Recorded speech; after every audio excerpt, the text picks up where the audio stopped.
this video, I'm going to be defining the word anarchy. I'm not defining anarchism as a theory or as a practice, but strictly speaking, the word anarchy. I hope to clarify a little bit of the confusion out there about the word anarchy and demystify some of the myths. So here we go. The etymology of the word anarchy shows that the word anarchy is composed dually of two Greek words. One is the word an, and the other is archy.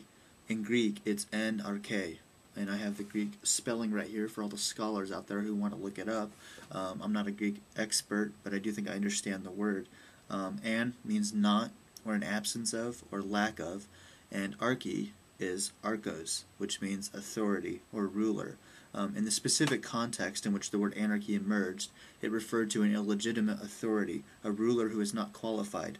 And in fact, Plato, in his Republic, uses the word archos to refer to an unqualified ruler.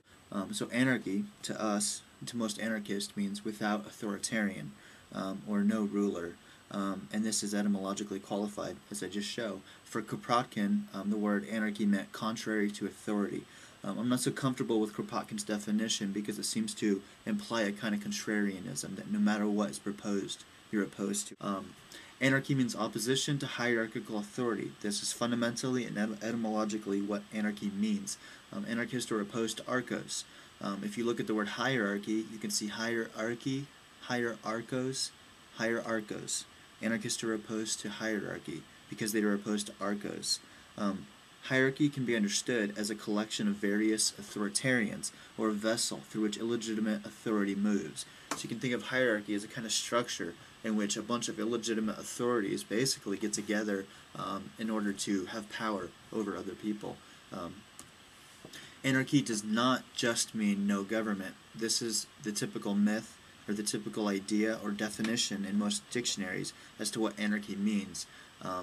Anarchy means no authoritarian or no ruler. This is much broader than the government. Anarchists are opposed to illegitimate authority in all of its forms, and government is just one form of authority. So anarchists are not just opposed to government, they're opposed to authority, to illegitimate authority, to be specific, and this should be understood. Anarchists are opposed to something more fundamental than government. They're opposed to the defining structure of government, which is archos. And the defining structure of hierarchy is archos, archy. Authoritarian hierarchy is found in the church, the state, the government, capitalism, etc., depending on where you identify it. The various flavors of anarchism, historically as well as now, are built upon various beliefs about the place of archos, about where archos begins and where it ends. In the previous video, I started to get at the problem in anarchism, which is determining where archos begins and where it ends, where domination begins and where it ends, and much anarchist discussion is around this topic. Just to state the obvious, anarchy does not necessarily mean chaos or destruction. These are connotations laid on anarchy by non-anarchists.